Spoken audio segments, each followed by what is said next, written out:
우리가 창세기 지금 설교를 69번째 하고 있는데, 창세기를 우리가 기존의 설교자들이나 기존의 주석 혹은 신학책들에 따르면 도저히 이해 안 되는 관점으로 가고 있습니다. 그게 왜 그러냐면은 우리의 신학이라는 게, 성경을 해석하는 게 신학적인 학문 위에서 해석을 한단 말이에요. 우리의 신학이라는 게 이제까지 그 포인트를 맞춰야 될 때 포인트를 맞추지 못하고 잘못된 데를 포인트를 맞추고 왔더라면은 이제 바로 잡는 시기가 온 거예요. 그 예수님의 길을 예비했던 세례 요한에게 그 붙여준 별명이 하나 있습니다. 길을 곧게 하는 자. 길이 굽어 있었다는 거예요. 그 길을 곧게 바르게 잡는다라는 뜻이란 말이에요. 길을 바르게 잡아야 되는 거죠. 이제까지 창세기 1장을 읽어 나갔던 모든 설교자나 아니면은 신학자들의 관점은 하나님이 이 우주를 만들었냐 안 만들었냐 거기에 관심을 맞춘 거예요. 지구를 만들었냐, 새를 만들었냐, 동물을 만들었냐, 나무를 만들었냐, 안 만들었냐, 거기에 관점을 맞추는 거예요. 그렇게 관점을 맞추는 이유는 하나님은 위대하시다라는 그 고백을 하기 위해서. 그래, 하나님이 위대하셔. 하나님은 위대하시다라고 고백하시는 지구상의 최대 종교 중에 하나가 있어요. 어떤 종교요? 이슬람입니다. 이슬람에서 하나님은 위대하시다를 그 이슬람의 아랍어로 표현하면 알라후 아크만이에요. 그리고 뭐 하죠? 다른 사람들을 죽이면서 다른 사람들을 학살하면서도 알라후 아크만, 하나님은 위대하시다. 그러니까 하나님이 위대하시다라는 그 고백은 자기의 겸손이나 겸허나 자기 자신을 객관화하는 데 쓰여지지 않고 누군가에게 부당함이나 억울함을 주는 당연한 옳음으로 쓰여지는 이데올로기였다라는 거예요. 기독교가 이제까지 창세기 1장을 해석했던 관점이 하나님은 위대하시다의 관점이었죠. 그러니까 하나님을 알 수가 없습니다. 아니, 본래 하나님은 위대하다고 얘기 안 해도 위대하신 분이세요. 하나님을 우리가 위대하다라고 논증하고 증명하고 찾아서 발굴해서 이거 보라고, 그랜드 캐년도 하나님이 만들었고 이 하늘도 하나님이 만들었고 이렇게 엄청난 폭설과 비와 태풍도 다 하나님이 그건 안 만들었어. 왜냐면 인간에게 고통을 주니까. 그건 마귀가 만들었어. 그게 좀 이상해. 근데 이런 식으로 해석을 하는 게 그게 정말로 하나님을 위대하게 만드는 것일까? 아니면 그 하나님을 믿는 자신들을 위대하게 만드는 일일까? 관점은 하나님을 위대하게 만드는 것이 관점이 아니라 누구를 위대하게 만들려는 관점이었어요? 하나님이 위대해지면 그걸 믿는 그 종교인들이 위대해진다라는 거예요. 그래서 자기 종교의 가장 강력한 자부심, 프라이드, 오름을 가지고 있는 사람들이 넘버 1, 이슬람, 유대교, 기독교인들이에요. 하나님이 왜? 천지를 창조하셨으니까.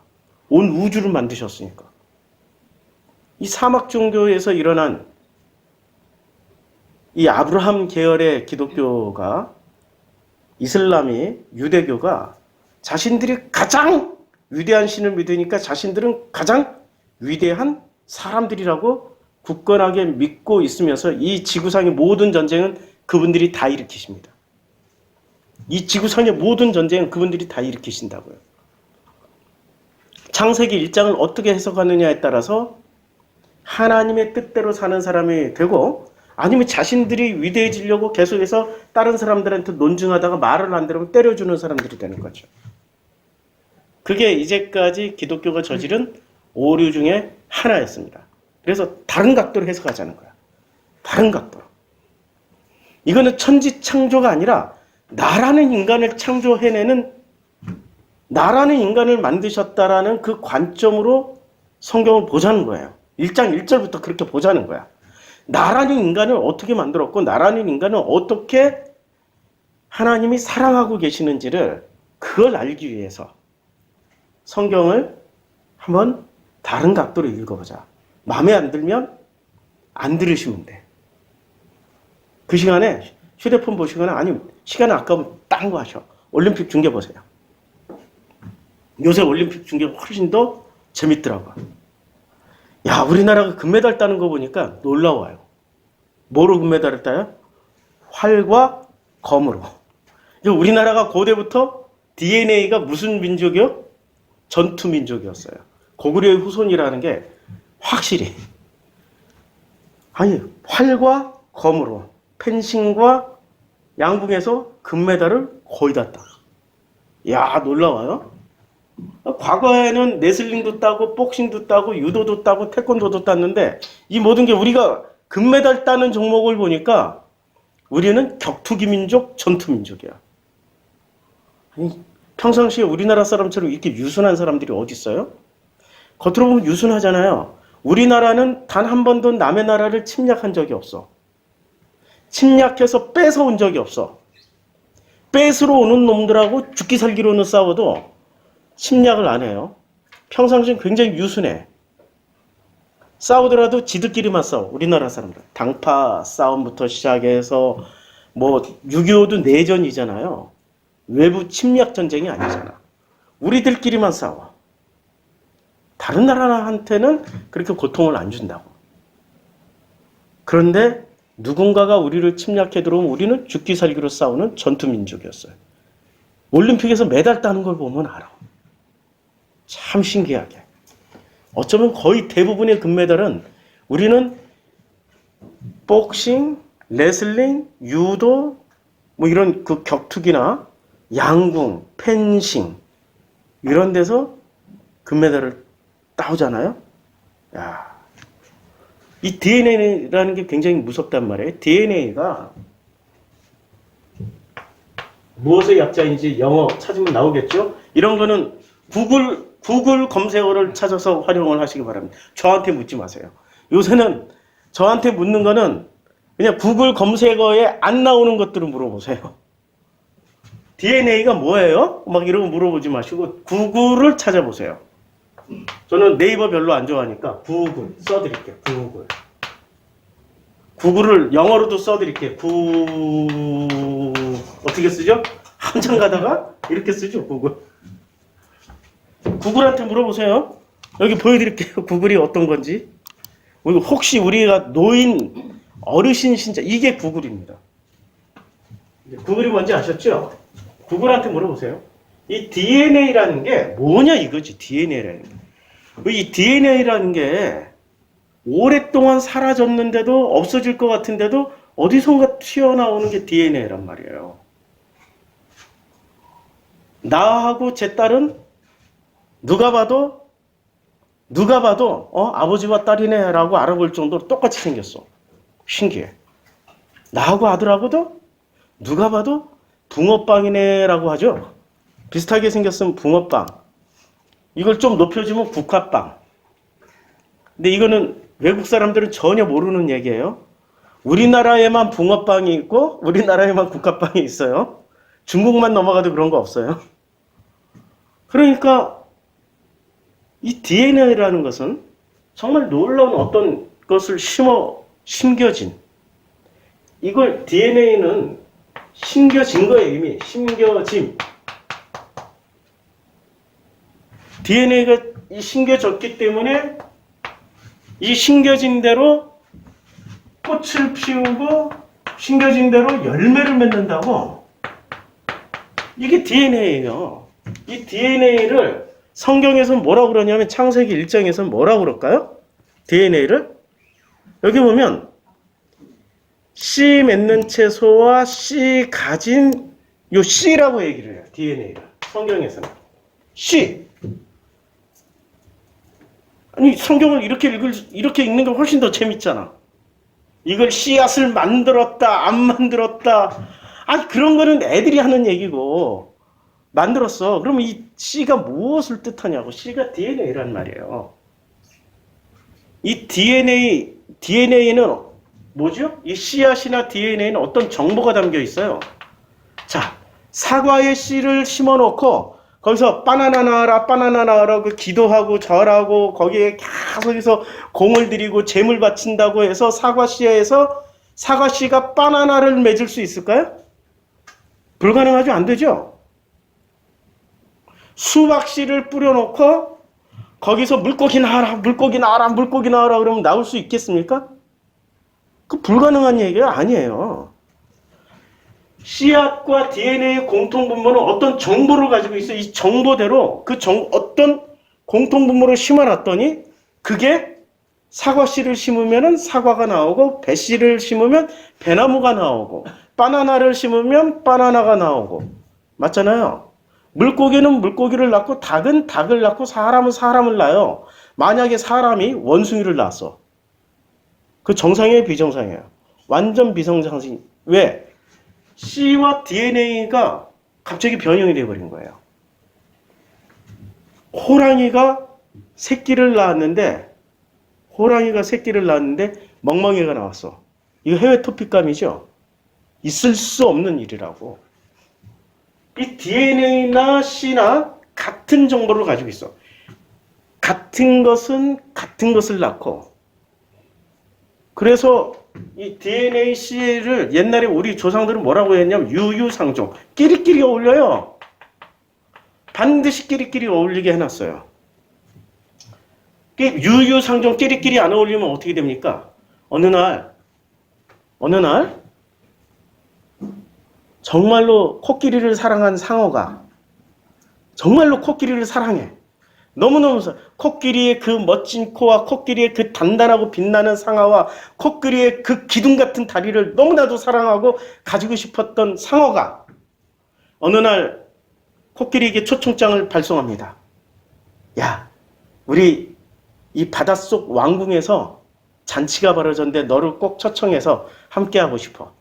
초청장을 받은 코끼리는 갈 수 있을까요? 왜? 유유상종이 아니야. 끼리끼리 못 어울려. 바닷속에 들어가서 5분은 버틸 수 있는데 10분 만에 돌아가셔. 있을 수가 없는 일이라. 거꾸로 바다에서 이 육지에서 살고 있는 그 아름다운 호랑이가 바닷속에 살고 있는 같은 포유류 돌고래에게 초청장을 줬어. 포유류니까 돌고래는 이 땅에서 숨을 쉴 수 있어요. 땅에서 바닷속에서 숨을 못 쉬어요. 돌고래는 숨을 참는 거야.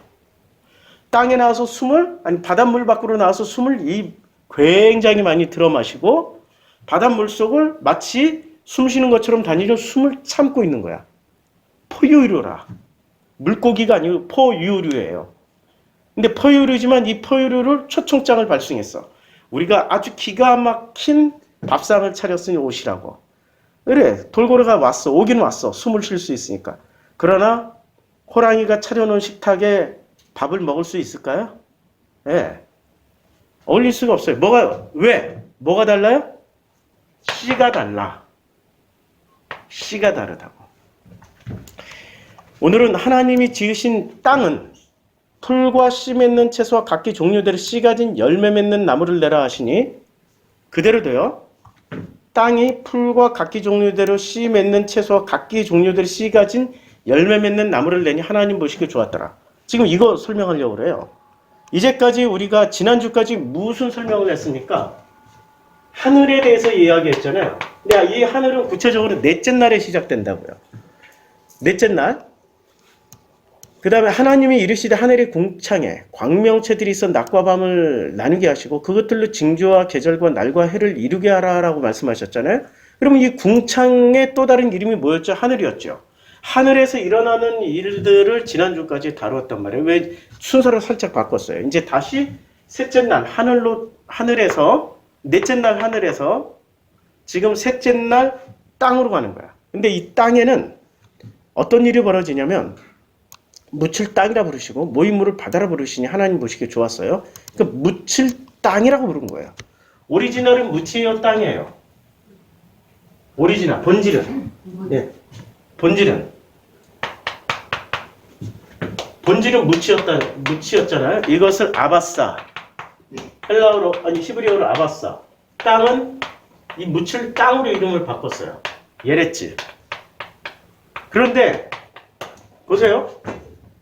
창세기 1장 1절이 어떻게 말씀하고 있냐면, 태초에 하나님이 천지를 창조하셨어요. 이미 이거 완료로 써버렸어요. 하나님이 뭐를 만드셨어요? 하늘, 땅을 이미 다 만드셨어. 완료하셨어. 완료. 이때 땅의 이름이 뭐라고요? 예레츠의 아바사예요. 이때는. 아바사 아니에요. 예레츠예요. 히브리어로 예레츠예요. 예레츠인데 요걸 지금 셋째 날 어떻게 하냐면 물을 다 모아버리니까 여기 드러난 것이 묻이야. 그러니까 이 땅은 그냥 하늘 땅을 만드셨는데 요 땅의 본질은 아바사야. 이걸 예레츠라고. 그러니까 생각을 해봐요. 아바사가 먼저예요? 예레츠가 먼저예요? 그냥 표면적으로 보면 예레츠가 먼저잖아요. 그렇죠? 그러니까 예레츠가 먼저지만 그 본질을 보면은 예레츠예요? 아바사예요? 아바사지요. 그러니까 얘 본질이 먼저예요? 아니면 형식이 먼저예요? 본질이 먼저죠? 본질은 아바사예요. 본질은 아바사인데 예레츠로 바꾼 거야. 그래서 예레츠로 바꿔준 거야. 이해가 되죠? 그러니까 설명을 해주신 거야. 언제? 셋째 날에 이 땅에 대해서 설명을 해준 거예요. 본질은 뭐라고요? 본질은 아바사고 이 형식은 예레츠야. 요 땅은 예레츠고 아바사는 묻이에요. 근데 이 묻이기 때문에 본질이 아바사. 그러니까 이 아바사가 언제 쓰여졌어요? 아바사가 쓰여진 데가 홍해를 건널 때 아바사가 쓰여졌어요. 다시 한번 해보자고요. 땅 위에 씨 가진 연재 요게 묻힐. 예. 묻힐 아니 마임이고 묻힐 요게 묻이에요. 요 묻힐 아바사예요. 근데 요 묻이 어디서 쓰여졌냐면 창세기 1장 9절, 창세기 1장 10절 딱 두 번밖에 안 쓰여졌어요. 창세기에서는 딱 두 번 쓰여졌어. 그런데 어디서 쓰여졌냐면 출애굽기부터 이게 많이 나와요. 출애굽기 한 번, 두 번, 세 번, 네 번, 다섯 번. 다섯 번이나 나와. 여호수아에서도 나와. 그리고 성경 전체에서 얘가 놀랍게도 15번 정도밖에 안 쓰여졌는데 출애굽기에 제일 많이 나와. 그리고 여호수아에도 나와. 자, 출애굽기에서 쓰여진 이 아바사의 용법을 보자고요. 4장 9절에서 보면은 이렇게 되어 있습니다. 그들이 이 두 이적을 믿지 아니하면 내 말을 듣지 아니하거든 너는 하수가 나일강 강물이란 말이에요. 나일강의 강물을 조금 취하여 육지에 부어라. 어디다 부으라고요? 육지가 여기 아바사예요. 그러니까 그냥 땅에 에레츠에다 붓는 게 아니라 어디다 본질에다 부어봐. 본질에다 부었더니 어떻게 됐습니까? 그 땅에 피가 돼버렸지. 자, 그 다음에 14장 15절. 지팡이를 들고 손을 바다 위로 내밀어 그것을 갈라지게 하라. 이스라엘 자손이 바다 가운데로 육지를 행하라. 요때 아바사예요. 그러니까 이스라엘 백성들은 홍해라는 바닷물에 출렁출렁 바다 밑에 있는 땅은 어떤 땅일까요? 사람이 걸을 수 있는 땅일까요? 아니면은 걷기 힘든 땅이었을까요? 모래든지 뻘이든지 둘 중에 하나였겠죠. 그런데 그 땅이 아바사로 바뀌는 순간 어떻게 됐습니까? 사람들은 그 아바사를 밟고 건너갈 수 있게 됐습니다. 그런 이스라엘 자손은 바다 가운데 육지를 행하였고 물이 좌우의 벽이 됐어요. 아바사로 걸어가는 거야. 그러니까 아바사는 본질적으로 살리는 기능이 있다고. 살려주는 기능, 살리는 기능, 건너가게 하는 기능. 이게 출애굽기에서 쓰여진 이 아바사는 어떤 본질을 설명하는 본래 땅을 설명하고 있어요. 출애굽기 15장 19절에 보면 요것도 아바사 요 박스 안에 요게 히브리어야. 아바사. 우리 한글하고 비슷해. 한글은 가나다라 있지. 히브리어도 가나다라처럼 이렇게 모양은 좀 달라도 똑같이 있어요. 우리 요걸 아라고 요거는 우리나라의 아잖아. 히브리어의 모음은 요게 밑으로 붙어. 이걸 아라고 불러. 모양도 같아, 심지어는. 모양도 같아. 그래서 히브리어는 공부하기 되게 쉬워요. 우리 중고등부 학생들한테 히브리어를 가르치자면 금방 배워요. 이게 알파벳이 거의 우리 한글하고 비슷하기 때문에. 자, 이 아바사가 바로의 말과 병거의 마병이 함께 바다에 들어가며 여호와께서 바닷물을 그 위에 돌이켜 흐르게 하셨으나 이스라엘 자손은 바다 가운데서 육지를 행한지라. 똑같은 땅인데 이스라엘 백성은 어디로 가요? 아바사라고 가고 이스라엘 애굽의 군대는 아바사로 가질 못해요. 그냥 예레츠로 가다가 죽어요. 자, 여호수아 4장 22절도 보자고요. 너희는 자손에게 알게 하여 이르기를 이스라엘이 마른 땅을 밟고 어디를 건너요? 요단강을 건너요. 요때 건널 때가 예레츠가 아니에요. 아바사예요. 그러니까 이 아바사는 건너가게 하는 그리고 살리는 기능이 있다고. 이게 본질이기 때문에. 그래서 창세기 1장 11절에 보면은 여기서 1장 11절에 요 땅은 뭐라고 그래요? 창세기 이걸로 보자고요. 창세기 1장 11절에 보면 하나님이 이르시되 땅은 요때 땅이라고 할 때 이름은 예레츠인데 본질은 뭐여야 돼요? 아바사여야 뭐를 할 수 있어요? 씨 맺는 채소와 씨 가진 열매 맺는 나무예요. 자, 인류가 태어나서 고기를 언제 먹기 시작했죠? 창세기에 따르면 고기를 언제 먹기 시작했습니까? 예, 노아의 홍수 이후에 보세요. 홍수 이후에 이제 그 홍수 이후에 이제 하나님이 먹거리를 주세요. 먹거리를 주시는데 그 먹거리를 주는 장면이 이렇게 나옵니다. 그 먹거리를 주시는데 자, 어디 나오나? 창세기 9장에. 자, 땅의 모든 생물에게 세우리니 방주에서 멸할. 제가 갑자기 그 성경 구절을 찾기가 좀 어려운데요. 예? 9장 3절이요? 예. 모든 산동물 여기 있네.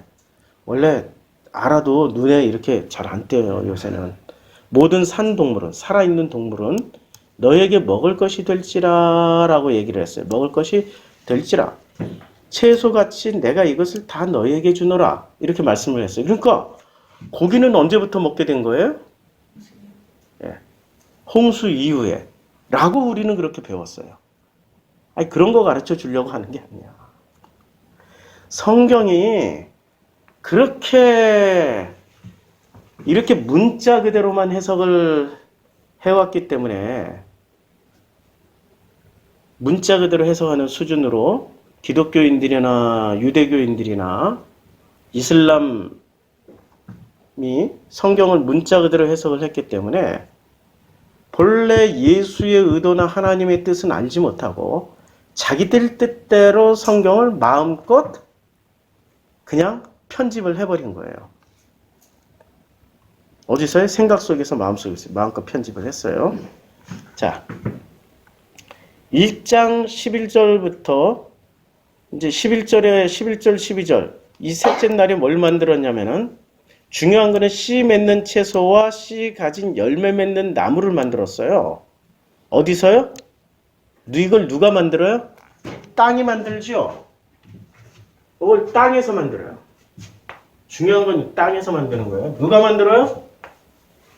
땅이 만드는 거야. 이게 잘 기억을 해줘야 돼. 다시. 우리는 DNA가 뭐라고요? C가 뭐라고요? DNA와 같다고. 어떤 굉장한 정보를 가지고 있다고. 근데 그 DNA가 어디에 심겨져 나와요? 이 씨앗은? 씨앗은 반드시 어디에 심겨져 나와요? 땅. 땅에 심겨졌을 때 이 씨앗에 담긴 DNA가, 정보가 자라서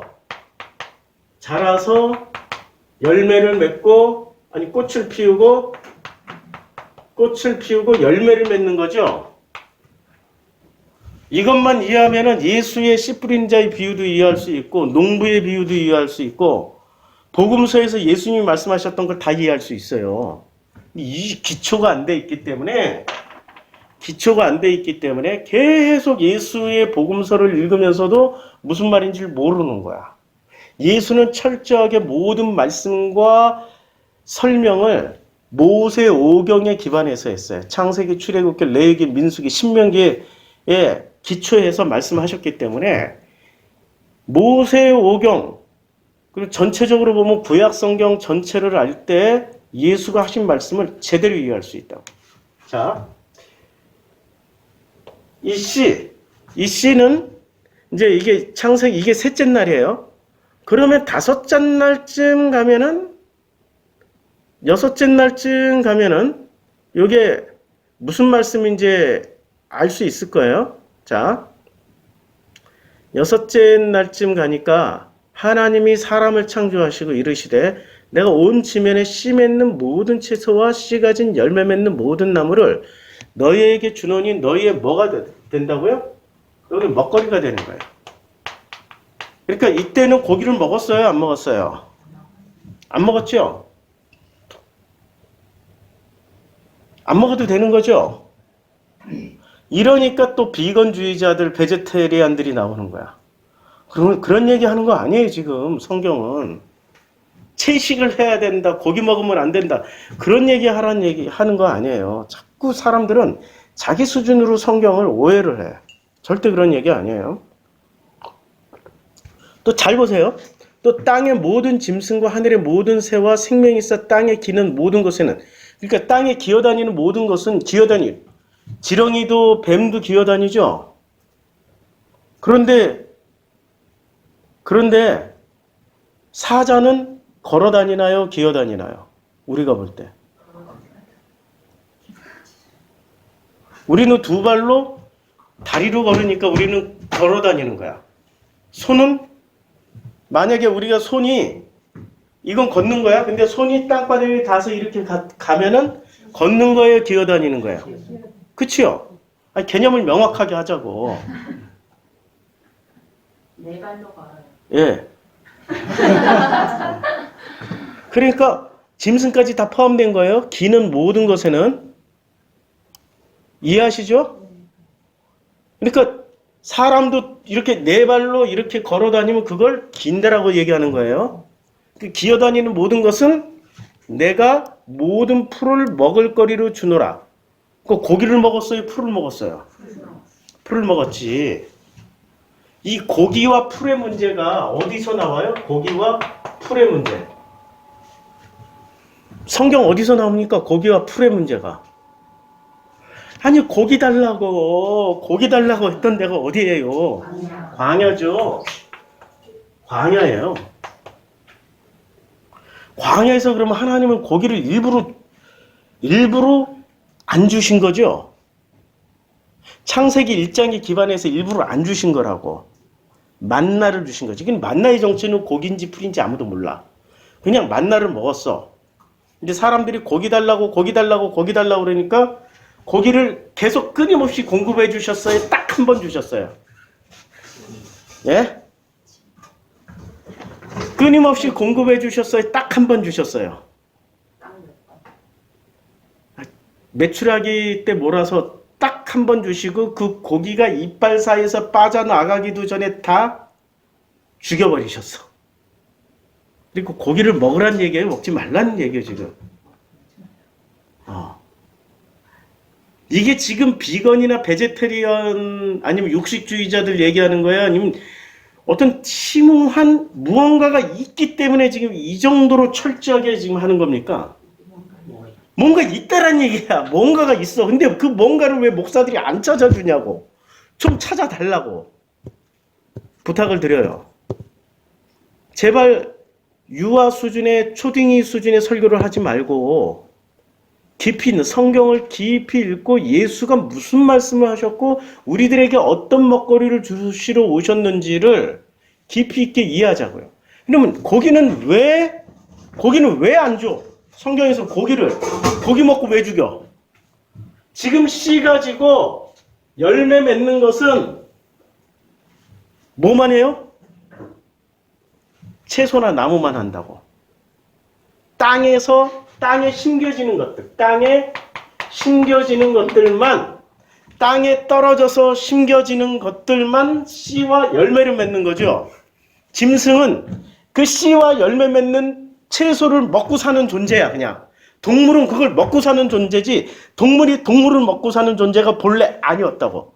그러면 여기서 중요한 거는, 아니, 그러면 또 엉뚱한 질문을 해. 이 인간들이 참 생각이 유치해가지고, 그러면 본래 하나님이 창세기 에덴 동산에서는 사자는 토끼도 안 잡아먹고, 호랑이는 사슴도 안 잡아먹고, 뭐 그랬어요? 그런 바보 같은 질문 하지 말고, 그런 얘기 하려고 하는 게 아니라고. 여기서 중요한 거는 하나님이 먹을거리로 주신 이 먹을거리가 씨와 열매를 맺는 것을 먹도록 하신 거예요. 근데 이 씨와 열매를 맺는 것은 반드시 어디에 심겨져야 돼요? 땅에 심겨져야 돼요. 자, 우리가 예수를 한번 보자고. 예수가 3가지 시험을 받으셨어요. 40일 밤낮으로 금식하신 주에 줄이신지라. 시험하는 자가 예수께 나와서 제일 먼저, 내가 만일 하나님의 아들이거든. 여기서 중요한 거는 하나님의 아들이에요. 하나님의 아들이거든. 이게 왜 중요할까? 굉장히 중요한 얘기야. 자, 예수님이 왜 하필 2000년 전 유대 땅에서 태어나야만 하셨을까요? 이유가 있었을 거 아니야. 이스라엘 역사를 보자. 이스라엘 역사는 언제부터 시작돼? 이스라엘 역사는 언제부터 시작돼요? 이스라엘 역사는 언제부터 시작돼요? 창세기 1장부터 시작될까요? 창세기 12장부터 시작될까요? 창세기 12장부터 시작되죠? 예, 창세기 12장 아브라함부터 시작돼요. 아브라함부터가 이스라엘 역사예요. 아브라함이었다가 이름이 아브라함으로 바뀌어요. 아브라함, 이삭, 야곱. 요거는 이름 바뀌기 전이야. 아브라함, 이삭, 이스라엘. 이렇게 이름이 바뀌어요. 이삭에서 이삭으로, 야곱에서 이스라엘로. 기초 공부를 많이 하셔야 돼. 이거 성경 안 읽으면 많이 몰라요. 자, 여기서부터 시작해가지고 이스라엘 역사는 언제까지예요? 이스라엘 역사는 예수 탄생까지. 여기까지가 이스라엘 역사예요. 그리고 우리는 이 역사를 예수부터 시작해서 그 이후의 역사를 우리가 함께 살아가고 있는 그 기독교인들은. 그러니까 아브라함부터 시작해서 예수 탄생까지. 그런데 왜 예수가 왜 이때 태어나셨을까? 문제는 여기가 포록이야. 포록이라는 것은 북이스라엘, 남유다가 망해가지고 아시리아나 바벨론에 끌려갔다가 둘이 동시에 아시리아가 페르시아에 의해서 아시리아는 바벨론에 의해서 망하고 바벨론은 페르시아에 의해서 망하면서 북이스라엘이나 남유대나 서로 끌려간 나라는 다른데 마지막 순간은 어느 나라의 지배에 있었어요? 페르시아. 그리고 이 페르시아가 남유다 북이스라엘 사람들을 포로 귀환을 시켜줬어. 예루살렘에 가서 너희들 성전 짓고 너희들 식으로 신앙생활해 해가지고 보내줬다고. 보내줬는데 요 예수 포로 귀환부터 예수님까지 400년이라는 시간이 걸렸어요. 근데 이 400년 동안은 선지자도 없었고 예언자도 없었고 성경을 해석하는 자도 없었고 제대로 가르치는 자도 없었고 하나님의 말씀 듣는 자, 하나님의 이상을 보는 자, 하나님의 영광을 보는 자가 한 명도 없었어요. 단 한 명도. 빵명, 그냥 빵명, 영명. 그러니까 400년 동안은 하나님의 말씀도 못 듣고 하나님을 보는 자도 없었고 하나님의 말씀을 대언하는 자도 없었고 선지자도 아무도 없었어요. 아무도. 그래서 예수님이 오신 거야. 400년 동안의 암흑기를 깨고 뭔가를 가르쳐 주려고 오셨는데 문제는 왜 400년 동안 이 암흑기였냐 이거죠. 아무것도 없었냐. 왜 그랬을까요? 이유가 뭘까요? 신기하죠. 요게 이스라엘 역사가 창세기 12장에서부터 시작해서 말라기까지 계속 됐는데 요 말라기부터 시작해가지고 지금 예수님 탄생 때까지 400년 동안 이스라엘의 역사책조차도 기록되지 않았어요. 성경에 들어올 만큼의 정통 역사가 없었다고. 캐톨릭은 있었는데 캐톨릭은 마카베오, 상하, 유디서부터 시작해서 뭐 여러 가지 성경들이 들어가 있어요. 그것을 외경이랑 위경이라고 그래요. 그런 걸로 정통 역사를 얘기를 하는데 우리 개신교는 인정하지 않아. 인정하지 않는다고. 그냥 그걸 읽어보면 실제로 보면 무슨 이게 기독교인가 이게 샤머니즘인가 싶을 정도의 내용들이 많아요. 그러니까 도저히 받아들일 수가 없었던 거예요. 근데 요 400년이라는 기간 동안에 왜 암흑기가 됐을까요? 심지어는 요때 창세기부터 요때 포로기까지의 그 이스라엘 역사를 보면은 폐악질에 극악무도한 폐악질이 있었던 때가 수도 없이 많았어요. 사사기 때는 하나님을 버리고 바알과 아세로를 숭배했어요. 사사기 400년 동안. 그리고 사울 왕부터 왕조가 세워졌는데 사울 왕도 패하고 다윗부터 시작해서 말라기까지 있었던 요 포로기 직전까지의 이 왕조들을 보면은 북쪽에는 아합 왕조가 폐악질에 폐악질. 심지어는 남유다는 더 심했지. 예루살렘 성전 안에다가 성전에 있는 모든 하나님의 성물이나 성구들을 박살내버리고 거기다가 바알 신상을 갖다 놨어.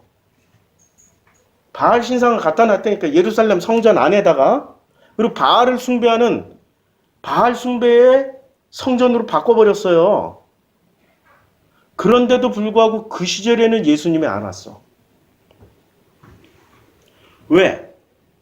그 열왕기 상하나 역대 상하를 읽어보면 그들에게 하나님이 무한한 기회를 주셨어요. 심지어는 므낫세 같은 인간도 하나님이 용서를 해주셔요. 이해가 안 되지만 아합도 하나님이 기회를 끊임없이 주세요. 이해가 안 되지만. 그러니까 이때는 암흑기가 아니라고. 하나님과 이스라엘 유다인들과의 긴밀한 어떤 대화가 있었다고요. 그래서 왕들은 망가졌지만 이때 당시에 망가진 왕 아합 시대에는 이사야도 활동했지. 수많은 선지자들이 이때 일어나잖아요. 이스라엘의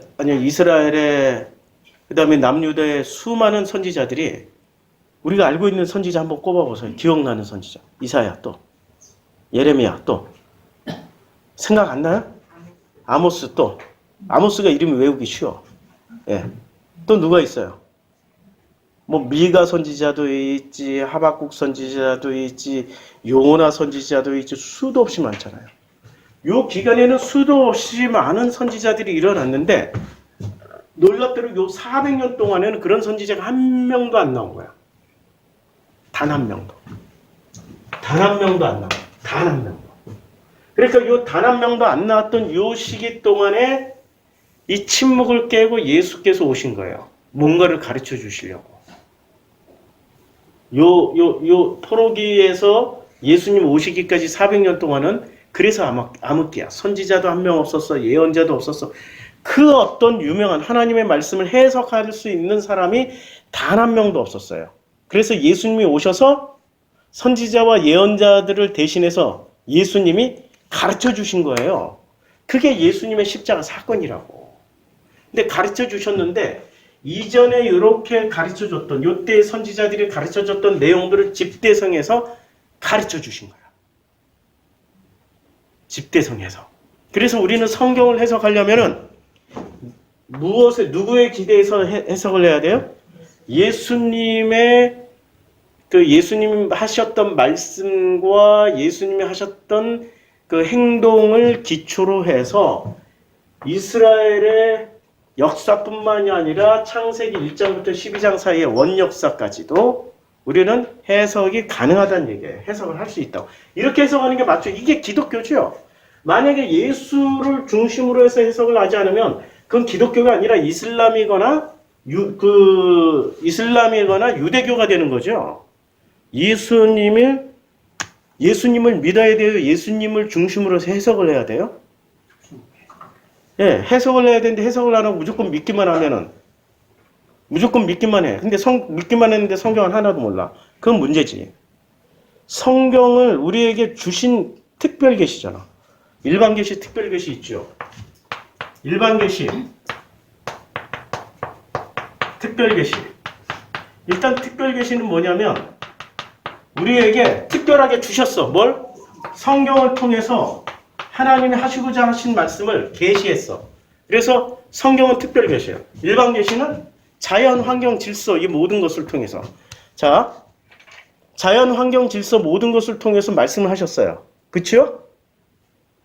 그러니까 궁창에 넷째 날에 뭐를 매달 해달별을 만들어 놓고 자연과 질서와 징조를 알게 하셨죠. 그게 일반 계시예요. 그러니까 일반 계시는 어디서 이루어져요? 궁창이라는 하늘에서 이루어져.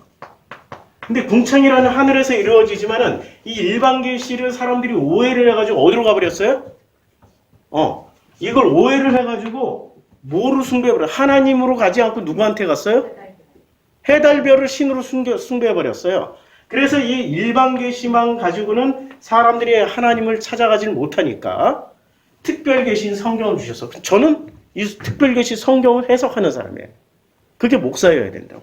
자, 그런데 이 특별 계시 일반 하나님이 여기서 하나님의 아들이거든. 자, 하나님의 아들은 언제 드디어 태어났어요? 이 400년 동안 포로기 400년 동안을 하나님의 아들들이 태어난 적이 있었어요? 없었어요? 없었어. 드디어 400년 만에 하나님의 아들이 오신 거야. 이제 이해가 되죠? 400년 만에 하나님의 아들이 오니까 사탄도 비상이 걸렸어.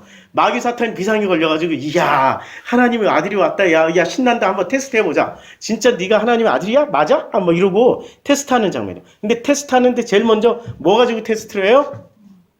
떡. 먹을 거 가지고 테스트한다고. 먹을 거. 근데 예수는 뭐라고 말씀하셨냐면 사람이 먹을 떡이라는 게 뭐 밥으로만 살 것이 아니야. 떡으로 했는데 빵이거든. 이때 이스라엘 사람들이 주식은 빵. 그러니까 이걸 의역을 하면은 사람이 밥으로만 살 것이 아니라 하나님의 입으로부터 나오는 모든 뭐로 살아요? 말씀으로 산다라고. 그러면 말씀을 자 먹거리의 종교는 뭐예요? 밥으로 사는 거예요? 말씀으로 사는 거예요? 밥으로 사는 거예요? 말씀으로 사는 거예요? 말씀으로 사는 거죠. 먹을 것의 종교는 예수가 종교를 내줬어요. 다시 창세기 1장으로 돌아가. 예수의 말씀을 이렇게 말씀해 주셨는데 창세기 1장 29절로 다시 돌아가서 자 내가 온 지면에 씨 맺는 모든 채소와 씨 가진 열매 맺는 모든 나무를 너에게 주노니 너희의 먹을 것이 되라 라고 했어요. 이건 누가 먹는 음식? 이건 사람이 먹는 음식이야. 자, 사람이 하나님이 자기 형상 곧 하나님의 형상대로 사람을 창조하시되 남자와 여자를 창조하시고 하나님이 그들에게 복을 주시며 하나님이 그들에게 이르시되 생육하고 번성하고 땅에 충만하라 땅을 정복하라 바다의 물고기 하늘의 새와 땅에 움직이는 모든 생물을 다스리라 하시고 누구한테 말씀하시는 게 사람에게 말씀하시는 거죠. 이제 먹을 걸 모르는지 온 지면에 씨 맺는 여기서 중요한 건 씨 맺는 모든 채소와 씨 가진 열매 맺는 모든 나무의 먹거리 모든 나무를 너에게 먹을 거리가 되게 하라 하고 주셨어요? 그렇죠? 맞죠? 근데 또 땅의 모든 짐승과 하늘의 모든 새와 생명이 있어 땅의 모든 기는 것에는 내가 모든 푸른 풀을 먹을 거리로 주노라 하시니 그대로 됐어요. 뭐가 차이가 있어요? 이 둘. 사람이 먹는 하나님의 형상이 먹는 것은 여기서 씨 가진 열매 맺는 요게 다시 따라서 씨 가진 열매 맺는 이거 먹어야 돼.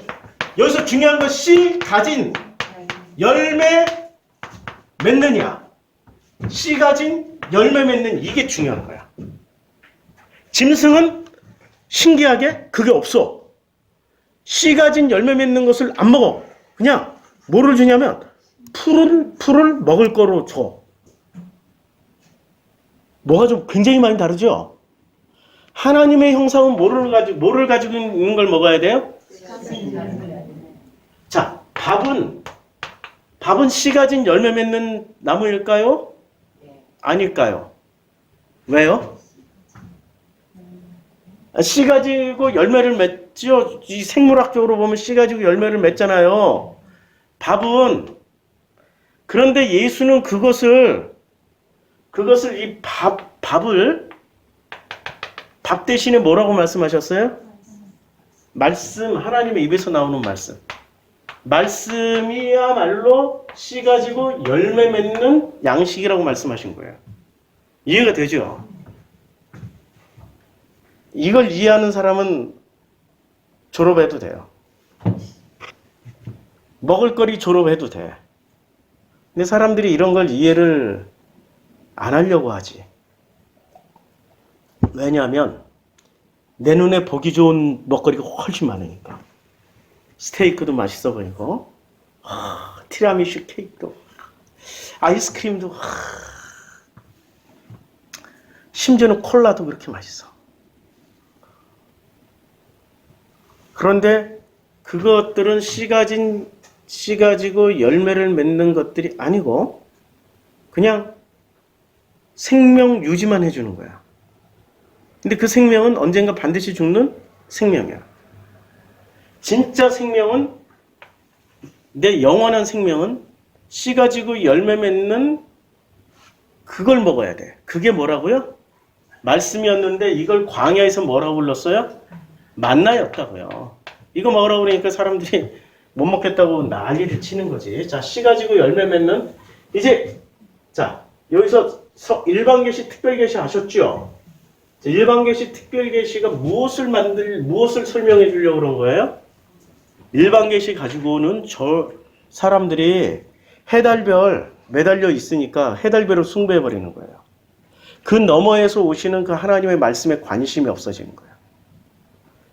맛있는 것을 먹다 보니까 진짜 오리지널 본래의 하나님의 말씀에는 관심이 없어지는 거예요.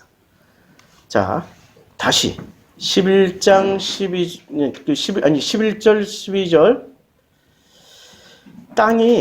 그러면 땅은 풀과 각기 종류대로 씨 맺는 채소와 각기 종류대로 씨 가진 열매 맺는 나무를 내야 되는 거예요. 자, 여기서 이제 누가 내 이 모든 기준을? 땅이 하는 거죠. 이제 땅에 해야 될 일이, 씨를 뿌리면 씨가 햇빛과 물을 받으면서 성장을 해서 꽃을 피우고 열매를 맺는 거예요. 그래서 이 땅은 무엇을 만들어내요? 예, 열매 맺는 채소나 나무를 만들어낸다고. 그럼 이게 전부 다 이루어지는 장소가 어디예요? 땅. 제가 지난주에 말씀드렸죠? 하늘 땅. 이거는 이제 오래 썼으니까. 우리 사람은 있잖아요. 하늘 땅. 여기를 또 해보자. 하늘과 땅을 전부 다 보이는 걸로만 생각을 해요. 저건 하늘이고 이건 땅이야, 이렇게 생각한단 말이에요. 근데 우리 조상들은 5살, 4살 어린아이들에게 제일 먼저 뭐부터 가르쳐줬어요? 천자문 가르쳐줬죠. 천자문 다 외우시죠? 아니, 다는 아니어도 하늘, 천, 따지, 거물, 현으로, 그리고 하늘과 땅을 가르쳐 주잖아요. 참 신기하죠. 천자문은 우리 조선시대에 별도로 만들어 놓은 한문을 배우기 위한, 우리나라로 치면 국어책 같은 거, 영희야 놀자, 철수야 놀자, 바두가 놀자, 뭐 이런 식으로 처음 들어가면 배우는 기초 글자인데, 여기에 천지가 나오는 거예요. 천지현. 하늘과 땅이 나오는 거예요. 성경도 하늘과 땅이 나와요, 지금. 그러면은 이 하늘 땅을 그냥 하늘은 하늘이요, 땅은 땅이요 라고 인식을 해야 돼요. 하늘은 어떤 의미가 있을 것이고 땅은 어떤 의미가 있을 것이다 라고 우리는 이렇게 바꿔서 생각할 수 있어야 되는 거죠. 행간을 읽어야 돼, 행간을. 우리 지난주까지 하늘에 대해서 공부를 했어. 자, 이 하늘도 본래의 하늘이 있고 하나님이 머무시는 하늘이 본래의 하늘이에요. 그래서 하늘에 계신 우리 아버지요 라고 얘기를 할 때는 그건 본래의 하늘이야. 뜻이 하늘에서 이루어진 것 같이 땅에서도 이루어지다 할 때는 이 땅이 지금 이 지구라는 earth, 그 땅이에요? 아니면 나라는 인간의 땅이에요? 나야, 나. 왜냐면 내 재료가 뭐예요? 창세기에서 보면 나라는 인간을 하나님이 흙으로 만드셨다고. 자, 창세기 2장에 보면은 사람을 만들 때 땅에 여호와 하나님이 땅의 흙으로 사람을 지으시고, 그치요? 우리 재료가 뭐예요? 땅이야. 그러면 하늘에서 이루어진 것 같이 땅에서도 이루어진다는 것은 그 본래 하늘에 계셨던 그 하늘에서 이루어진 것처럼 나에게서 이루어진다는 거예요. 이제 이해가 되죠? 그러면은 나라는 인간에게 뭐가 뿌려져야 돼요? 씨가 뿌려져야 돼. 우리 인간에게 그 씨가 성장을 해서 꽃을 피우고 열매를 맺으면은 누군가가 이 나라는 땅에서 자라나고 있는 씨 가진 열매 맺는 그 채소나 씨 가진 열매 맺는 나무의 그 과실을 누군가가 먹을 수 있다고. 맞지요? 그걸 먹으라는 거야. 본래 의도는 그걸 먹여주고 그렇게 먹고 살라고. 그걸 먹여주셨던 대표적인 분이 누구세요? 성경에서? 예수였잖아요. 예수. 이렇게 해서 우리를 먹여 살려주신 분이 예수였어요. 그러니까 지금 예수는 이 과정을 보여준 거야. 창세기 1장을. 자, 예수가 하셨던 대표적인 그 비유 중에 하나가, 들으라, 씨를 뿌리는 자가 뿌리러 나가서 뿌릴새 덜어는 길가에 떨어지며 새들이 와서 먹어버렸고, 덜어는 흙의 얕은 돌밭에 떨어지며 흙에 깊지 아니하므로 싹이 나오나, 해가 돋은 후에 타서 뿌리가 없으므로 말랐고, 덜어는 가시떨기에 떨어지매 가시가 자라 기운을 막음으로 결실하지 못하였고, 덜어는 좋은 땅에 떨어지며 자라 무성하여 결실하였으니 30배나 60배나 100배가 되었느니라 하시고, 또 이르시되 들을 귀 있는 자는 들으라 하시니. 아니, 이 말씀은 우리는 들어도 잘 모르는데 창세기를 알고 있었던 예수의 제자들이나 유대인들은 들었을 때 이해를 했을 거 아니에요. 우리들처럼 지금. 아닌가? 하긴 바리새들이 성경을 다 왜곡시켜놔서 못 알아들었을 가능성이 무지하게 높아. 400년 동안 못 알아듣는 구조로 만들어놔 버렸어. 바리새들이 400년 동안은 성경을 엉터리로 해석해가지고 예수가 하시는 말씀을 못 알아들어요. 못 알아들어가지고 예수께서 홀로 계실 때 함께한 사람들이 12제자와 더불어 그 비유에 대해서 물었어요. 알아들었다는 얘기예요? 못 알아들었다는 얘기예요? 못 알아들었어. 지금도 한국교회가 이 말씀을 알아들어요? 못 알아듣는다니까? 정말로 못 알아. 지난 2000년 동안 알아들었어요? 못 알아들었어. 자, 이 기초부터 이렇게 공부하면 이제 알아듣기가 되게 쉽겠죠? 하나씩 봅시다. 이 비유를 예수께서 해석해 주신 대로. 자, 이르시되 이 비유가 하나님 나라의 비밀이야. 하나님 나라의 비밀이야, 이 비유가. 우와, 이거는 대단한. 천국 가고 싶어요? 그럼 예수의 씨 뿌리는 자의 비유를 알면 되는 거야. 근데 모르잖아. 구약 성경을 가지고 구약 성경을 일평생 읽어왔던 그 제자들도, 수많은 사람들도 예수의 이 씨 뿌린 자의 비유를 모르니까 와서 물어보는 거 아니에요.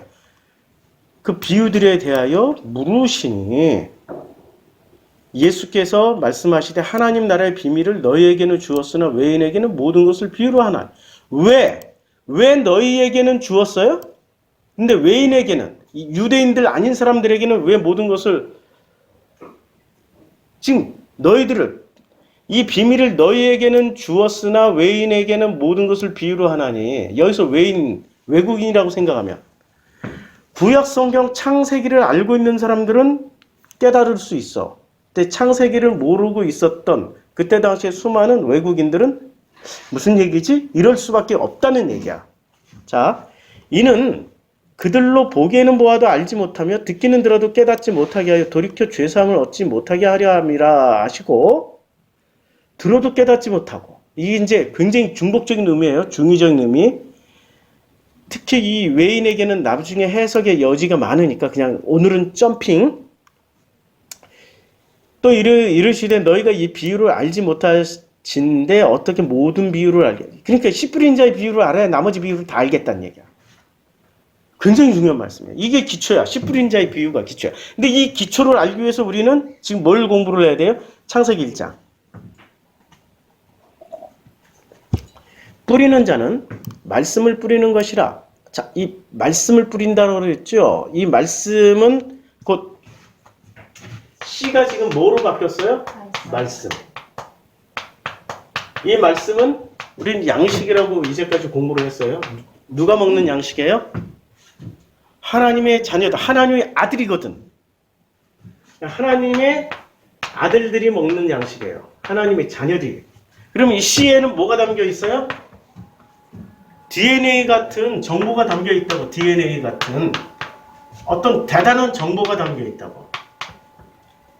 맞죠? 이 정보가 들어가야 이 말씀이 어떻게 돼요? 정확하게 해석되어져요. 해석되어지는 순간 우리는 하루의 삶을 이 양식으로 말미암아서 넉넉하게 살아갈 수 있어. 이게 양식이야. 우리 정급별 시인의 시 중에 하루를 마감하고 집으로 돌아가는 어느 농부를 묘사를 한 시가 있어요. 그 소가 하루 종일 노동을 하느라고 땀을 흘리고 힘들었을 거 아니에요? 냇가로 데려가서 그 소에 물을 끼얹은 소를 정성스럽게 닦아줘. 이 농부가 닦아주면서 한마디를 하는 거야. 그게 정급별 시인의 시에서 나와요. 수고했다.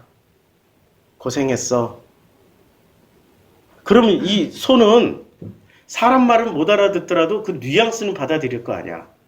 하루 종일 자기야 어차피 태어난 운명이 죽도록 일할 수밖에 없는 운명으로 태어났는데, 아니 이 농부는 자기 이름 부려먹었지만 그래도 하루 수고했다고 다 닦아주면서 수고했어.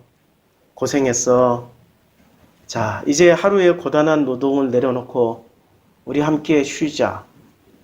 이런 말을 듣는 소하고 하루의 노동을 끝내고 들어가는데 냇가를 지나가는데 씻겨주지도 않고, 야, 똑바로 가. 이씨. 너는 오늘 일을 하는데 그따위로 일을 하면 되겠어. 아이, 정말, 너 내 똑바로 해? 응? 똑바로 해. 이러고 들어가는 소하고 기분이 어떻겠어요? 완전히 다르죠. 수고했어. 고생했어. 아유, 내일도 날이 더운데 우리 또 함께 고생하자. 이런 말을 듣는 소와, 야, 너는 일 똑바로 못해? 정말. 이런 소리를 듣는 소는 하루하루의 삶이 어떨까요? 똑같이 노동해. 상황과 조건 똑같이 새끼 밥을 먹여줘. 근데 상황과 조건이 뭐가 달라져요? 아니, 이 말씀을, 이 똑같은 짐승의 DNA를 받고 태어났다 할지라도, 똑같은 양식을 먹는다 할지라도, 그 말씀을 수고했어, 고생했어 하는 이 소는 자기 하루를 끝낼 때도 힘들다, 어렵다, 오늘 햇빛이 너무 뜨거웠어. 그렇지만 그래, 오늘 푹 자고 내일 또 화이팅 하자, 뭐 이렇게 할 수도 있고. 근데 너 똑바로 못해? 이렇게 소리 들은 소는 어떻게 되겠어요? 내가 똑바로 일하나 보자. 내일 두고 보자. 내일 네가 이리로 가라면 난 저리로 가버리고 저리로 가라면 저리로 가버릴 거야 아마. 이럴 거 아니에요. 아니 나같이 못된 소는. 착한 소는 일 다 하고 힘들어서 찍소리 안 하다가 죽어버리는 거지. 지쳐서. 그럴 수 있잖아요. 극단적인 선택을 할 수 있잖아. 아, 이놈의 세상 살아서 뭐하냐. 극단적인 선택을 할 수 있잖아. 전부 어디서 갈려요? 그 말씀에서 갈린다고. 말씀이 대단한 게 아니라고. 그런데 이렇게 어떤 양식을 먹느냐에 따라서 하나님의 아들이 되거나 하나님의 아들이 아니고, 이 성경에 예수님 당시에는 하나님의 아들만 있었던 게 아니라 마귀의 아들도 있었어요. 마귀의 아들들. 안 믿어지죠? 내가 보여드릴게요. 요한복음 8장에 보면 예수께서 분명히 말씀하셨어. 요한복음 8장에 보면 너희 아비는 자, 너희는, 이게 너희가 누구예요? 유대교인들. 바리새 유대교인들이에요. 바리새 사두개 유대교인. 너희는 너희 아비 마귀에서 났으니까. 그러면 마귀에서 태어났으니까 이것들은 누구의 자식이에요? 네, 마귀의 자식이야. 마귀의 아들이야. 예수만 하나님의 아들이야.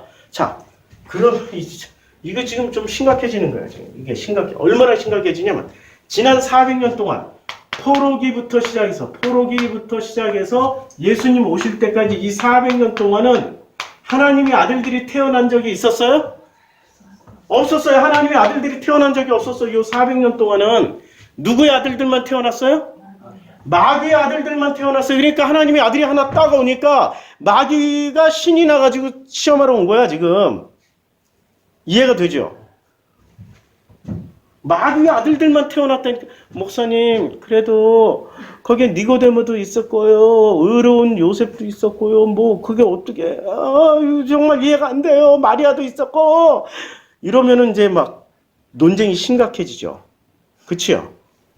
예외 법칙은 있겠지. 한두 명은 예외 법칙이 있었겠지. 성전에서 예수를 메시아를 기다리고 있었다. 안나 선지자도 있었고 있었겠지. 100%는 아니란 얘기예요. 그러니까 논쟁하지 말자고요. 논쟁 그런 거 가지고 따지고 들어오는 사람들이 선악 지식인이라고 나는 규정하고 오면 도망가. 무서워. 그분들은 칼을 가지고 다니기 때문에 말씀의 검을 가지고 다니면서 사람들의 모가지를 따는 사람들이라 무서워.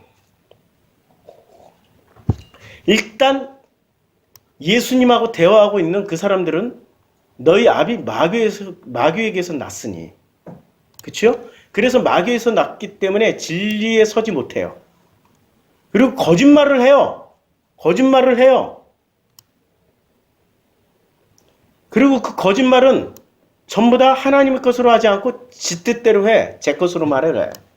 그러니까 하나님 뜻대로 하시옵소서라고 예수는 고백하고 하셨잖아요. 근데 전부 자기 것으로 고백을 해요. 하나님 뜻으로 아니고. 그쵸? 그들은 뭐라고 그랬어요? 너희 아비는 마귀야. 마귀의 자녀가 있어요? 자, 그럼 마귀의 자녀들은 이제부터 이 DNA, 씨가 뿌려져.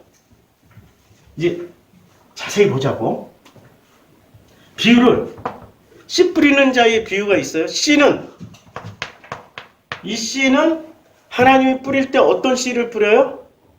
반드시 이 씨는 뭐를 포함한 씨예요? DNA 유전자 정보 안에 뭐가 들어가 있어요? 열매를 맺게 했다고. 열매를 맺는 씨야. 모든 사람들에게 평등하게 뿌려줘. 모든 땅에 평등하게 열매를 맺게. 아니, 열매를 맺지 못할 씨를 뿌리는 바보 같은 농부가 어디 있어? 반드시 열매를 맺는 씨를 뿌리는 게 농부의 그 기본 자세 아니에요? 맞죠? 그러니까 반드시 이 땅에는 무슨 씨를 뿌려요? 씨 가진 이게 창세기 지금 1장에 나온 얘기예요. 씨 가진 열매 맺는 씨를 뿌려줘. 일단 씨 가지고 열매 맺는 씨 안에는 씨도 또 들어가 있어. 씨의 복제품 열매 맺는 씨를 누가 뿌려요? 농부가 뿌려. 그런데 이 뿌린 씨가 어떤 땅에 들어갔더니 땅이 세 가지 종류 나오잖아. 어떤 땅? 자, 다시 마가복음 4장 비유로 갑시다. 제일 먼저 씨를 뿌리는데 길가 1번 요 땅의 종류가 있는 거야. 1번 땅은 길가 땅. 요새 대한민국은 길가의 집 최고죠. 도로변의 집. 요즘 가치관이 뭔가 많이 바뀌었어요. 예수 성경의 가치. 그 다음에 두 번째는 어디에 뿌려져? 돌밭 땅. 이게 땅의 종류예요. 이 땅의 종류야. 그 다음에 세 번째는 가시떨기에 떨어지면 가시밭이에요. 이걸 가시밭이라고 하죠. 가시밭. 덜어는 좋은 땅. 자, 좋은 땅에 떨어져요. 근데 이 세 개는 똑같은 씨가 뿌려지는데 열매를 맺지를 못해. 근데 좋은 땅만 뿌려져서 열매를 맺는데 그 열매가 30배, 60배, 369로 가야 되는데 100으로 가. 뭔가 점프를 해. 369 법칙을 넘어서서 3600으로 가. 이건 나중에. 이거는 나중에. 여기서 지금 중요한 건 우리가 창세기를 설명하는 거예요. 중간에 자꾸 논점이 엉뚱한 데로 가면은 중심이 흐려져. 자, 우리가 지금 먹어야 될 것은 이 땅에 이제 뿌려지는데 이 땅이 누구라고요? 나라고. 난데 내가 지금 길가 같은 땅인지 돌밭 같은 땅인지 가시밭 같은 땅인지 아니면 좋은 땅인지를 그것만 알면 돼.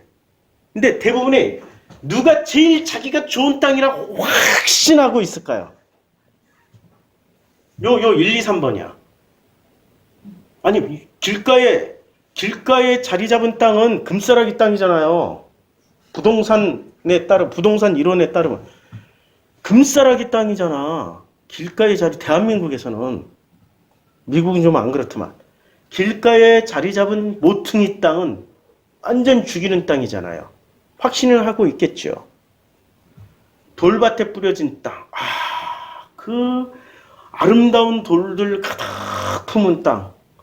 그 돌같이만 하더라도 요새 돌이라고 했지만 그게 그냥 돌이야. 이게 지하자원일 수도 있고 금일 수도 있고 뭐 우문 해석 뭐 좀 우문 현담 뭐 이런 것도 아니지만 한번 해보자고. 가시밭에서 피어난 한떨기의 백합, 가시밭의 백합, 예수 향기 날리는 할렐루야 아멘 막 이러잖아요. 우리는 이걸 신앙으로 나는 길가 위에서 복음을 전하는 복음의 길가의 전도자입니다. 길 위의 전도자입니다. 이거 하나 가지고도 자기 자신을 어떻게 해요? 자기 자신의 가치를 높이고 있지요.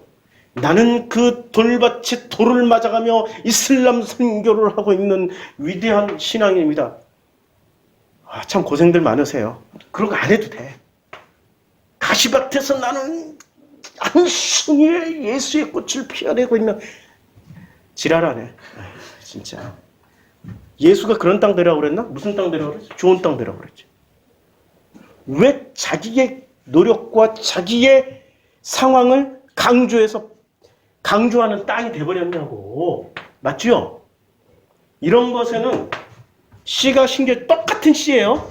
열매를 품고 있고 또 다른 씨를 품을 수 있는 씨 가진 열매를 씨 가지고 열매 맺는 씨예요. 얘는 그 씨를 똑같이 뿌려줘도 어떤 사람은 이걸 피워내는데 어떤 사람은 못 피워내. 피워내는 사람이 무슨 땅? 좋은 땅. 그 땅을 뭐라고 그랬어요? 제가 이제까지 창세기 읽으면서 땅일 걸 뭐죠? 마음. 좋은 마음이 있고 길가처럼 화려하게 의리번쩍하고 길 위에 얼마나 멋있어. 나는 길 위의 전도자입니다. 아유. 1시간 8분. 우리 조금만 힘냅시다. 10분만 더 할게요. 저도 힘들어요. 지금 백신 후유증으로. 이제 아시겠죠? 가시 돌밭 그 길가가 그냥 그런 얘기 하는 게 아니라고. 자기의 삶의 한 수단, 삶을 살아가는 자기의 트레이드 마크라고. 그거 다 필요 없다고요.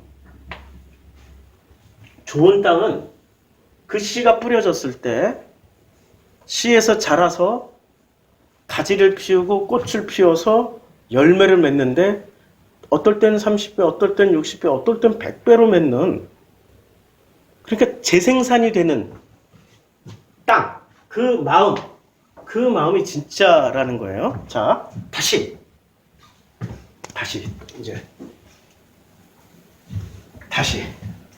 예수님 때로 다시 넘어가. 예수님 때로 가서 봤더니, 자, 예수님 기준으로 봅시다. 성경을 종합적으로 봐야지 성경을 부분적으로 보면 큰일 나요. 우리는 예수를 믿는 종교고 예수를 통해서 성경 특별 계시를 받았잖아요. 그러면 예수를 통해서 특별 계시인 성경을 해석해야 되잖아. 창세기를 해석할 때 지금 예수 얘기를 하면서 해석하잖아요. 맞잖아요. 잘 가고 있잖아. 또 아닌 마르시온주의자들 같은 이단들은 구약은 버려야 된다고. 신약만 있으면 된다고. 그런 주장을 해요. 그건 예수를 모르는, 자, 예수님 시대에 두 종류의 사람이 있었습니다. 첫 번째는 하나님의 아들. 하나님의 아들 1호가 누구였어요? 예수님 시대에? 하나님의 아들 1호가 예수였잖아요. 맞죠? 그 다음에 하나님의 아들 반대편에 있는 사람들이 누구였어요? 마귀의 아들. 예수가 얘기했잖아. 마귀의 자손들. 하나님의 아들은 그 마음, 땅이, 이 땅에 씨앗이 뿌려지면 무조건 어떻게 돼요? 30배, 60배, 100배의 열매를 맺어. 그런데 이 마귀의 자손에 이 땅에 씨앗이 뿌려지면 열매를 못 맺어. 열매가 없어. 그리고 꽃을 피워내긴 해. 여기서 열매 맺는 대표적인 게 여기에 감람나무, 올리브 기름, 올리브 씨앗을, 예. 성경에서 이렇게 얘기를 해요. 성경에서. 근데 마귀의 자손들은 무화과. 성경에서 이 무화과는 창세기에도 나오고 예수님 시대에도 나와요. 주구장창 나무가 어디 무화과하고 올리브만 있어요? 뭐 백향목도 있고 소나무도 있고 별의별 나무 다 있잖아요. 편백나무도 있고 상록수도 있고 무지 많잖아요. 밤나무도 있고. 그런 것 대표나무는 올리브야 무화과야. 자, 무화과는 잘 보세요. 꽃은 피워. 근데 열매가 있어요? 없어요. 올리브는 꽃은 피우는데 꽃이 열매가 돼버리니까 그건 열매라고 할 수가 없어. 꽃이야 그냥. 화려하게 꽃만 피우다가 그 꽃이 열매인 척하고 홀라당하고 가는 거야. 그러니까 원래 성경의 창세기 1장의 의도대로 만들어진 이 씨앗이 아니라는 거야. 맞죠? 그러니까 DNA를 똑같은 예수님이 오셔가지고 똑같은 땅에 똑같은 씨를 뿌려. 똑같은 땅에 똑같은 씨를 뿌린다고. 하나님은 똑같은 땅에 똑같은 씨를 뿌리고 똑같이 악인이나 의인에게 똑같이 햇볕을 주시고 똑같이 비를 내려주시고 똑같이 바람을 불어주셔. 하나님은 공평해. 그런데 그 결정을 누가 해버려요? 열매를 맺을까 꽃만 피우다 갈까를 누가 결정해요? 땅들이 결정해. 땅들이. 이 땅들이 씨앗을 품고 있는 땅들이 스스로가 결정해요. 그래서 결정해가지고 정말 씨 가지고 열매 맺는 행위를 하고 있는 그 마음, 행위가 아니라 그 마음으로 살아가는 사람들은 하나님의 아들, 그 예수님의 계보에 들어가는데 무화과처럼 꽃만 피우고 열매는 없이 피우다 말고 가는 것은 전부 다 마귀의 자손이라는 얘기예요. 와, 이걸 어떻게 알 수 있어요? 창세기 1장을 보고 알았다는 거지.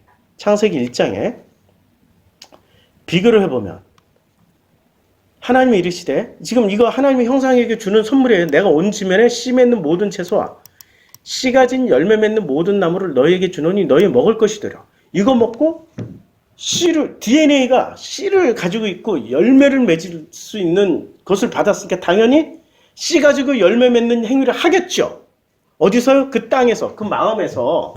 그런데 땅의 모든 짐승과 하늘의 모든 새와 생명이 있어 땅에 기는 모든 것에게는 이것들은 하나님의 형상과는 좀 다른 거예요. 그냥 푸른 먹을 거리로 준다. 그러니까 마귀들은 받는 게 뭐를 받아? 마귀의 저서는 그냥 씨도 없고 열매도 없는 푸른 풀이야. 벌써 다르네.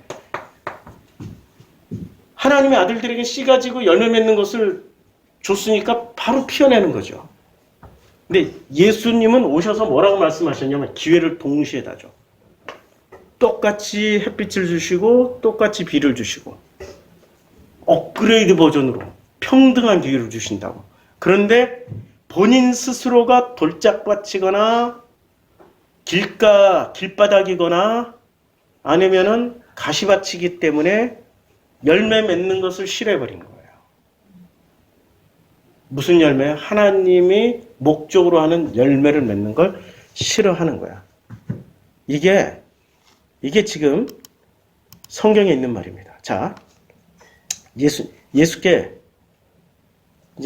말씀하셨어요. 예수께서 하늘과 땅의 모든 권세를 너희에게 줬어. 하늘과 땅.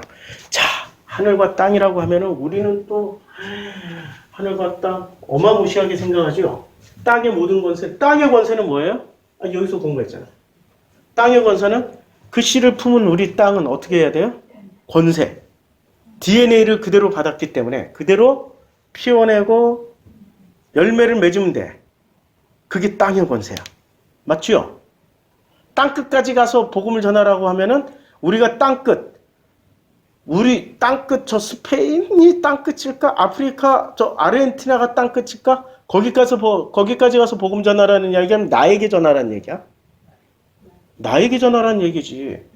왜 자꾸 선교를 아니 너나 잘하세요. 선교사님 당신들이나 좀 먼저 거듭나시고 예수를 알으세요. 가서 복음을 전하시는 게 아니라 뭐를 전하세요? 자꾸 무화과만 만들어내잖아. 무화과 짝퉁. 그러면 당신부터 먼저 거듭나셔야지. 쟁깃밥이라는 거 혹시 아세요? 쟁깃밥. 쟁기 날이 있잖아요. 쟁기가 이렇게 땅에 들어갔는데 쟁깃밥을 얇게 넣으면 땅이 얇게 패요. 쟁깃밥을 깊게 넣으면 땅이 깊이 패요. 그러면 깊이 패는 게 더 수확량이 좋을까요? 얇게 넣는 게 수확량이 좋을까요? 깊게 파버리는 게 좋죠. 우리 나라는 인간의 땅에 쟁깃밥이 하나님이 쟁깃밥을 넣어줄 때 깊이 들어오는 것을 아멘하고 받으시면 좋은 땅이 돼. 근데 쟁깃밥이 너무 아프니까 조금만 해주세요. 조금만 해주세요. 그러면 가시밭이 안 갈아엎어지고 돌짝밭이 안 갈아엎어지고 길가가 안 갈아엎어져. 조금만 해주세요. 조금만 해주세요. 이 쟁깃밥은 반드시 땅을 갈아엎는 용어입니다. 근데 이 쟁깃밥을 왜 아프리카 사람, 저 동남아 사람, 왜 그 사람들에게만 쟁깃밥을 깊게 넣냐고. 아이고 아프라. 아이고 아프라. 진짜 아프다. 근데 왜 그 사람들에게만 깊이 넣냐고. 당신 자신에게 먼저 깊이 넣으라고. 넣어보라고 좀. 희한해. 사람들이 이중구조야. 전부 내로남불이야. 내가 하면 넣으면 쓰고 너희가 하면은 불륜이야. 자, 다시 또 성경을 한 번 더 보자고요. 땅에서 매매, 지난주에 했단 말이에요. 땅에서 매매한 하늘에서도 매일 것이 무엇이든지 땅에서 풀면 하늘. 모든 것은 어디서 풀어야 돼요? 땅이 먼저야 지금. 땅에서 풀어야 돼. 땅이 먼저야. 하늘에서 푸는 게 아니라 땅에서 풀리면 하늘이 풀리고 땅에서 묶으면 하늘에서도 묶인다는 얘기예요. 그쵸? 전부 주도권은 하나님한테 있어요? 땅한테 있어요? 땅한테 있다고. 땅이 먼저라고. 그 땅이 먼저 나 이 가시밭, 쟁깃밥 깊이 넣어주세요. 돌짝밭인 나라는 땅에 쟁깃밥 깊이 넣어주세요. 그러면 되는 거야. 그럼 하나님이 트랙터 가지고 와서 완전히 그냥 깊이 파버려. 정말로 마음으로 소원하시면은 그렇게 해주십니다.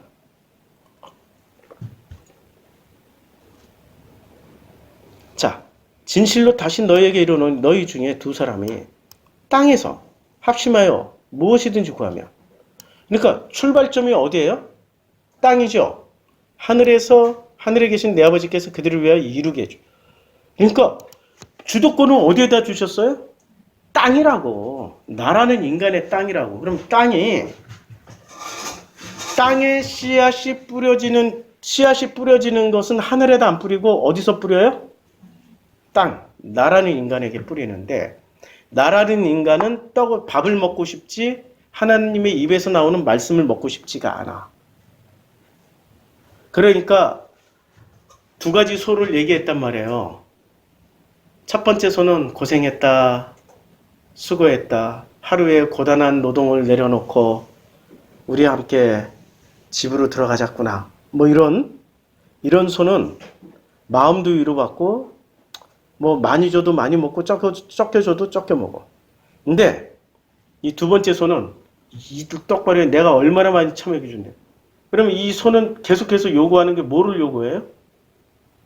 주인의 따뜻한 말을 듣고 싶은데 안 해주니까 밥이라도 많이 처먹자. 그럴 거 아니야. 주인이 요구한 대로 일을 하려면 많이 먹어야 되잖아. 끊임없이 뭐를 요구해요? 밥을 요구해요. 밥을. 근데 경험을 해본 소는 그 말을 요구한다고. 그 말씀을. 이해가 되죠? 우리 기독교인들은 말씀을 체험을 해본 사람들은 그 말씀을 먼저 찾아요.